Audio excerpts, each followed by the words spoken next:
Study करेंगे Skinner theory के बारे में। जानते हैं कि स्किनर थ्योरी ऑफ लर्निंग क्या होता है। तो अधिगम के सिद्धांत जो दिए गए हैं, सीखने के सिद्धांत, उसमें अधिगम का सिद्धांत जो सक्रिय अनुबंध के नाम से जाना जाता है, ऑपरेंट कंडीशनिंग, उनको देने वाले सिद्धांत के जो प्रतिपादक थे अमेरिकन मनोवैज्ञानिक BF स्किनर हैं। इन्होंने अपने इस सिद्धांत की रचना के लिए चूहे, कबूतर आदि प्राणियों पर काफ़ी महत्वपूर्ण प्रयोग किया था। तो उसी में स्किनर ने जो चूहे पर प्रयोग किया था उसको हम यहाँ पर जानेंगे, और इनकी थ्योरी में क्या क्या बात थी उसको इंट्रोडक्शन फेज में आज हम जानते हैं।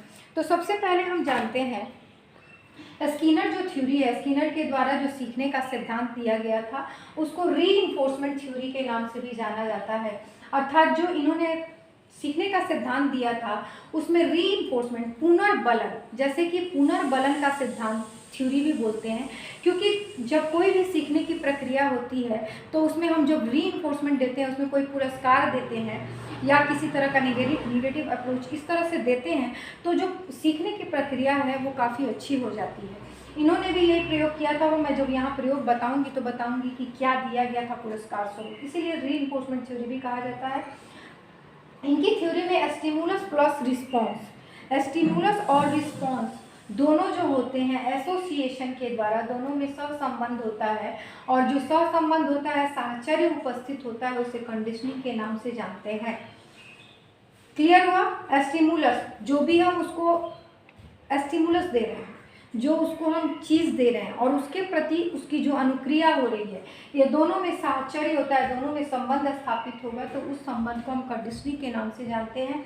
और ये कंडीशनिंग जो होता है दो तरह का होता है, क्लासिकल कंडीशनिंग और ऑपरेंट कंडीशनिंग। क्लासिकल कंडीशनिंग में हम एक्चुअली पैवलोव के द्वारा पढ़ते हैं, जो उन्होंने कुत्ते के ऊपर किया था, और ऑपरेंट कंडीशनिंग जो स्किनर ने दिया था, जो थॉर्नडाइक के द्वारा दिया गया था। स्किनर द्वारा जो थ्योरी दिया गया था वो चूहे और कबूतर के ऊपर किया गया था, और थॉर्नडाइक के द्वारा बिल्ली पर किया गया था।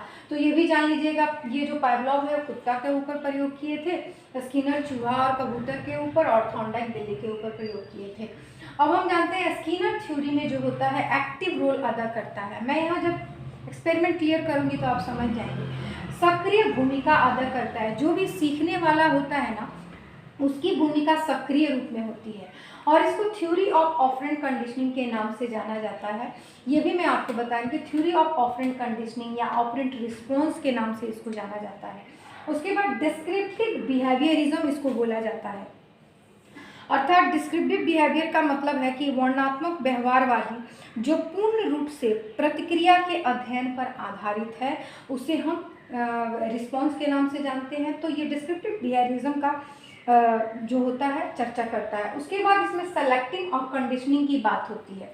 सेलेक्टिव, जो कुछ चीज़ें हम सेलेक्ट करते हैं सीखने के लिए, उसके बाद हम उसको कनेक्ट कर लेते हैं, मतलब कनेक्ट का मतलब अपने आप से उसको संबंधित कर लेते हैं और उस प्रक्रिया को हम सीख जाते हैं। स्किनर का जो एक्सपेरिमेंट है वो क्या था, मैं यहाँ आपको बताना चाहूँगी।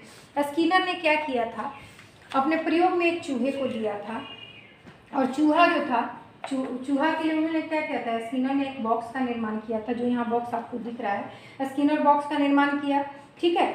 और एक मार्च से जो भूखा चूहा है वो प्रवेश इसमें कराया जाता है। चूहा जो होता है पूरी तरह से भूखा है, और भूखा जब जाता है उसके अंदर, तो बॉक्स के अंदर एक लीवर लगा रहता है। लीवर के दबते ही खट की आवाज़ होती है, और भोजन जो होता है प्याली में गिर जाता है। चूहा इधर उधर दौड़ते रहता है। प्रथम बार उसे खाना दिखाई नहीं देता है, चूहा अपनी गतिविधियों को जारी रखता है। कुछ समय के पश्चात भूखा चूहा भोजन को देखता है और उसे प्राप्त कर लेता है। इसके बाद चूहा फिर गतिविधियों को जारी रखता है और लीवर को पुनः दबाता है। भोजन खट की आवाज़ के साथ उसकी मतलब इस जो डिस्पेंसरी है, जो बर्तन है, उसमें गिर जाता है और चूहा खा लेता है। आगे के प्रयासों में हम देखते हैं चूहा को बार बार, भूखे चूहा को उसमें डालते हैं, तो ऐसा आता है कि चूहा अंदर जाता है और फट से दबा करके अपना भोजन जो होता है प्राप्त कर लेता है।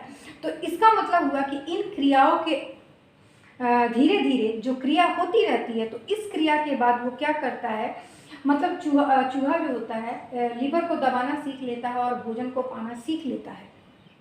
तो बाद में उसे सिखाने की जरूरत नहीं पड़ती है। पहले एक दो रिस्पॉन्स में वो जाता है, इधर उधर घूमते रहता है, अचानक उसको मिल जाता है। लेकिन यहाँ पर वो तुरंत जाता है और यहाँ पर प्रेस करता है और उसको भोजन मिल जाता है। तो इसी को, ये जो चूहा कुछ नहीं जानता था, अंदर जाता था, घूमते रहता था और उसको भोजन नहीं मिलता, लेकिन धीरे धीरे उसने अपने स्टिमुलस, उसने क्या किया, प्रतिक्रिया किया, और प्रतिक्रिया के इस रिस्पॉन्स में उसको क्या मिला, भोजन मिल गया। तो भोजन जब मिल गया तब उसने इस क्रिया को सीख लिया। वही मैंने इसको बोलता है रीइंफोर्समेंट थ्योरी, इसलिए बोलते हैं क्योंकि चूहा जो होता है भोजन को पाना सीख लिया, वो उसको भोजन मिल गया, जो भोजन रीइंफोर्समेंट का काम करता है। स्टिमुलस प्लस रिस्पॉन्स, मतलब स्टिमुलस क्या है, उसकी वो अंदर जाता है, भूखा रहता है और रिस्पॉन्स करता है, और रिस्पॉन्स की प्रतिक्रिया से उसको भोजन मिल जाता है। तो ये भोजन और रिस्पॉन्स दोनों मिलके उसको सीखने का प्रतिक्रिया जो होता है वो कंडीशनिंग है। और इसी कंडीशनिंग को दो भाग में बांटा गया है, और जो स्किनर है उसे ऑपरेंट कंडीशनिंग कहते हैं। और स्किनर थ्योरी में चूहा कंटिन्यू एक्टिव रहते हुए काम करता है। उसके बाद थ्योरी ऑफ ऑपरेंट कंडीशनिंग कहते हैं, क्योंकि यहाँ भी दी हुआ है ऑपरेंट कंडीशनिंग है। डिस्क्रिप्टिव बिहेवियरिज्म में व्यवहार का वर्णनात्मक व्याख्या करता है कि चूहा भूखा है, अंदर जाता है, इधर उधर घूमता है, फिर वो खाना सीख लेता है।